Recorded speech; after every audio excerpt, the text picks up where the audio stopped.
جعلی بجٹ آپ کے سامنے آج پیش ہوا ہے، اس کو ہم لوگ مکمل طور پر رد کرتے ہیں۔ یہ قوم کے ساتھ، پاکستان کے ساتھ مذاق ہے۔ یہ جتنے لوگ فائنانس سمجھتے ہیں، آپ ساتھی پریس کے آپ سمجھ رہے ہیں، ایک جعلی بجٹ ہے۔ اس کے ساتھ ہم لوگ آگے آتے ہیں۔ یہاں پہ انہوں نے کہا جو اکنامک سروے میں کہ 2.3% گروتھ ریٹ آئی ہے جی ڈی پی میں۔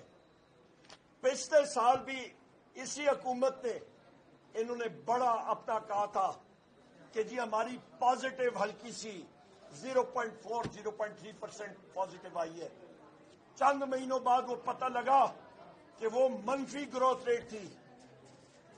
یہ بھی خواتین و حضرات، یہ بجٹ جو یہ پیش کر رہے ہیں، یہ در حقیقت صحیح گروتھ ریٹ نہیں ہے۔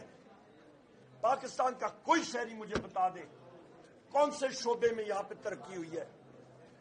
یہاں پہ یا گندم کی فصل آئی تو کسان، پاکستان کے کسانوں کے جیب میں بیرسٹر صاحب کون سا پیسہ گیا؟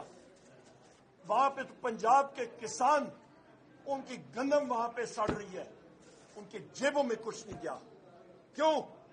کیونکہ محسن نقوی جیسے لوگ، یہ ٹاؤٹس آ کے، جب وہ چیف منسٹر تھا، اس نے وہاں پہ 450 ارب روپے کی ایل سیز کھول کے باہر سے گندم امپورٹ کی، کیونکہ اپنا پیسہ وہ بھرنا چاہ رہا تھا اپنی جیب۔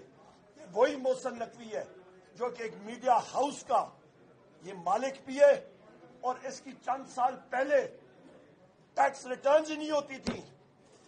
یہ آپ ذرا چیک کر لیں، یہ میڈیا کے ساتھی ہیں آپ لوگ، یہ ٹیکس ریٹرن جمع ہی نہیں کراتا تھا، اور یہ میڈیا ہاؤس کا مالک تھا۔